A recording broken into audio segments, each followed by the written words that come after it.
अब आपको अपने इसमें टॉपिक है थ्री फेज एसी सर्किट। तो ये जो मैंने यूट्यूब पे जो ये लिंक डाली है इसको आप देखना, और इससे रिलेटेड और भी लिंक्स है।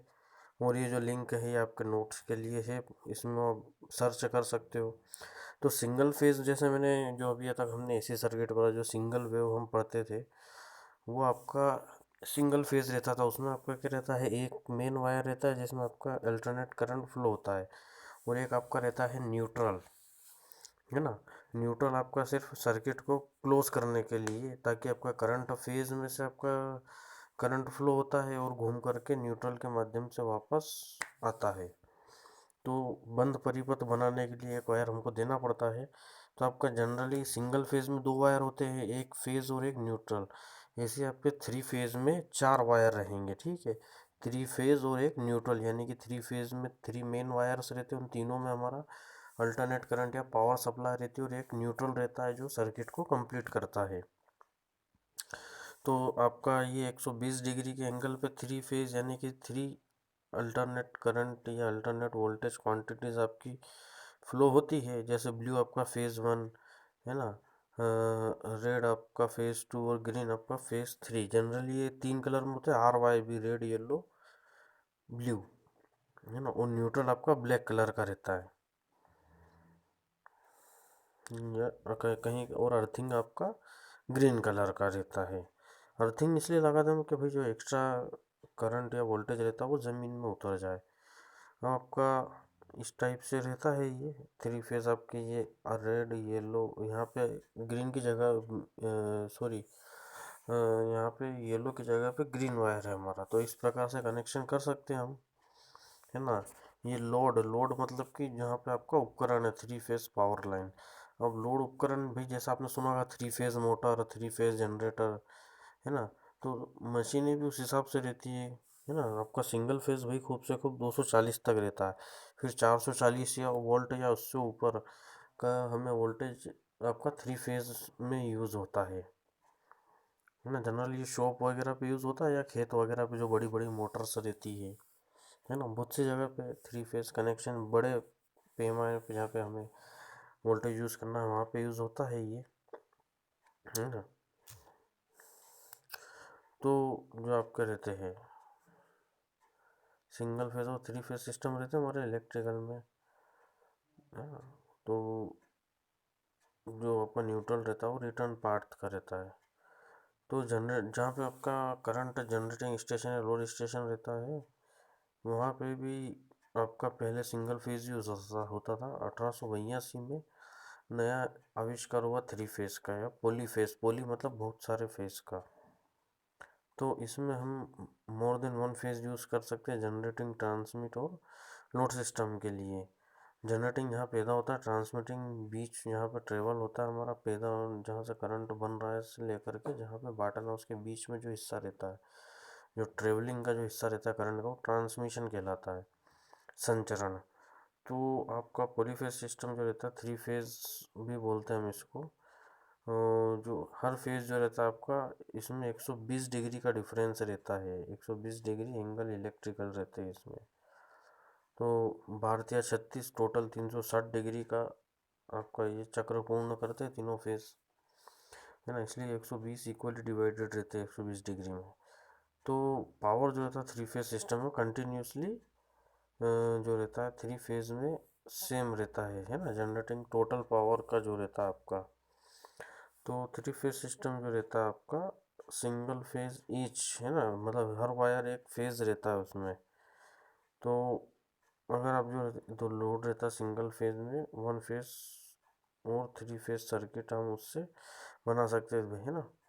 तो न्यूट्रल को हम ग्राउंड के लिए या कंप्लीट सर्किट करने के लिए यूज़ कर सकते हैं। ये इस प्रकार से इसमें रहता है। वी आपका VAT one phase, VBT, VCT ये आपका सेकंड और थर्ड फेज। तो भाई जो हम इसका है, इसका फ़ायदा क्या है। तो थ्री फेज सिस्टम जो रहता है हम इसको एज अ सिंगल फेज भी यूज़ कर सकते हैं, एक वायर और एक न्यूट्रल यूज़ करके। एज अ टू फेज भी यूज़ कर सकते हो, एज ए थ्री फेज भी यूज़ कर सकते हैं हमारी मशीन में, जैसा हम इनपुट देना चाहें। तो थ्री फेज जो रहता है हमारा जनरेशन और सिंगल फेज जनरेशन जो रहता है प्रोसेस सेम रहती है, बस जो आपके अंदर उसमें कॉइल रहती है उनका अरेंजमेंट अलग रहता है। भाई सिंगल फेज में सिंगल कॉइल रहती है, और आपका थ्री फेज में 120 डिग्री के एंगल पे तीनों कॉइल अलग अलग लगाई जाती है। आप देखना कभी थ्री फेज मोटर खोल के और सिंगल फेज मोटर खोल के, आपको डिफरेंस पता चल जाएगा, सिर्फ कॉइल का अरेंजमेंट का डिफरेंस रहता है। तो थ्री फेज सर्किट 75% जो रहता है उसमें कंडक्टर जो यूज़ होता है आपका, और पावर सिंगल फेज सिस्टम में जल्दी डाउन हो जाती है ना। थ्री फेज सिस्टम में हमें नेट पावर मिलता है तीनों फेज से मिला करके। अब ये आपके जो थ्री फेज कनेक्शन है, जैसे मैंने आपको सिंगल फेज कनेक्शन बताया था सीरीज और पैरेलल, ऐसे ही आपको या श्रेणी या समांतर, इसमें आपको दो है कनेक्शन, स्टार और डेल्टा। स्टार कनेक्शन जो रहता है ये भी फोर वायर या थ्री वायर फेज, अपने फोर वायर कनेक्शन रहता है, थ्री वायर फेज के और एक न्यूट्रल का, है ना। तो वो स्टार पॉइंट पे से लेते हैं अपन, इसको अपन स्टार कनेक्शन भी बोल सकते हैं। इसमें इक्वल करंट फ्लो होता है तीनों फेज में, तो जो आपका वो इक्वल करंट जो तीनों फेज में बहता है उसको हम बैलेंस्ड करंट कहते हैं। और अगर इक्वल नहीं है या फेज में नहीं है आपका करंट, तो आपका अनबैलेंस्ड करंट कहलाता है। तो during balance condition there will be no current flow through the neutral line. अगर बैलेंस्ड कंडीशन में है तो आपका न्यूट्रल लाइन में कोई करंट फ्लो नहीं होगा, तो इस कारण आपका न्यूट्रल टर्मिनल या फोर्थ वायर का यूज़ नहीं होगा। पर अगर अनबैलेंस्ड करंट है तीनों फेज में, तो न्यूट्रल का आपका रोल रहेगा, उसमें भी करंट फ्लो करेगा अनबैलेंस्ड करंट, और वो ग्राउंड को भेजता है अनबैलेंस्ड करंट को, और हमारे सर्किट को या ट्रांसफार्मर को या मोटर को बचाता है। तो अनबैलेंस्ड करंट हमारे ट्रांसफार्मर को या मोटर को डैमेज कर सकता है ना। तो इसलिए हम स्टार कनेक्शन देते हैं अगर लंबे दूरी पर आपको ट्रांसमिशन करना है या करंट को भेजना है एक जगह से दूसरी जगह। ये आपका डायग्राम रहता है स्टार कनेक्शन का, है ना। आपका ये जो बना हुआ एसी का साइन, तीन साइन बने हुए 120 डिग्री के एंगल पे, है ना।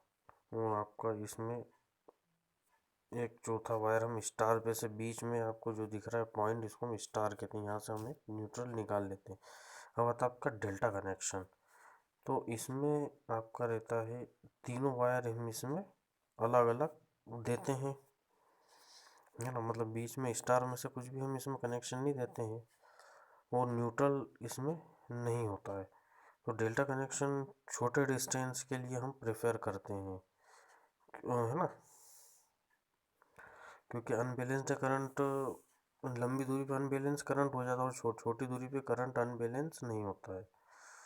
तो हम इसको ग्राउंड जो है इसका हम उसी को न्यूट्रल पाथ अगर चाहे तो ले सकते हैं, जैसे सी में से हमने अलग से ले लिया, है ना। सी में से या कहीं से भी हम इसमें एक दे सकते हैं, जैसे आपका ए, आपका बी और सी, ये आपका डेल्टा टाइप का कनेक्शन होता है।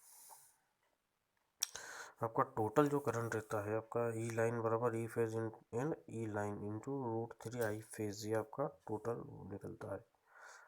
अब आपका आता है कि डेल्टा कनेक्शन जो रहता है लाइन वोल्टेज सेम रहता है फेज वोल्टेज से, और लाइन करंट √3 टाइम ज़्यादा रहता है फेज करंट से।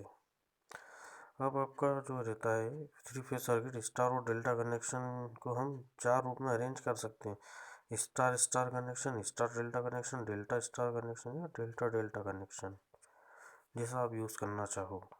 पावर जो रहता है आपका इंडिपेंडेंट रहता है सर्किट अरेंजमेंट के, है ना, थ्री फेज की, क्योंकि नेट पावर जो रहता है आपका तीनों का सेम रहता है, स्टार और डेल्टा में दोनों में सेम रहता है। अब हम टोटल पावर जो रहता है थ्री फेज सर्किट का वो कैसे निकालते हैं, तो ये उसका फार्मूला रहता है पी टोटल बराबर 3 इंटू ई फेज यानी हर फेज का वोल्टेज इंटू आई फेज यानी हर फेज का करंट या total current into power factor. Power factor में पिछले यूनिट में बता चुका। तो सिंस जबकि थ्री और जब भी थ्री फेज की हम बात करें तो multiple of three is made, मतलब कि हमें तीन का गुणा करना पड़ेगा नॉर्मल पावर इक्वेशन में, और आपका पावर फैक्टर भी कैलकुलेट होगा। पावर फैक्टर जो रहता है मैंने पिछले लेक्चर में बताया बहुत इंपॉर्टेंट फैक्टर रहता है थ्री फेज सिस्टम में। और कभी कभी sometime due to certain error it is corrected by using capacitor. कभी कभी भी पावर फैक्टर अगर गड़बड़ा जाए तो हम कैपेसिटर यानी संधारित्र का जो सेल रहता है पंखे में से, उसको हम कैपेसिटर बोलते हैं, उसका यूज़ करके हम इसकी एरर को दूर कर सकते हैं, है ना। तो आपका ये जो रहता है इसकी इक्वेशन रहती है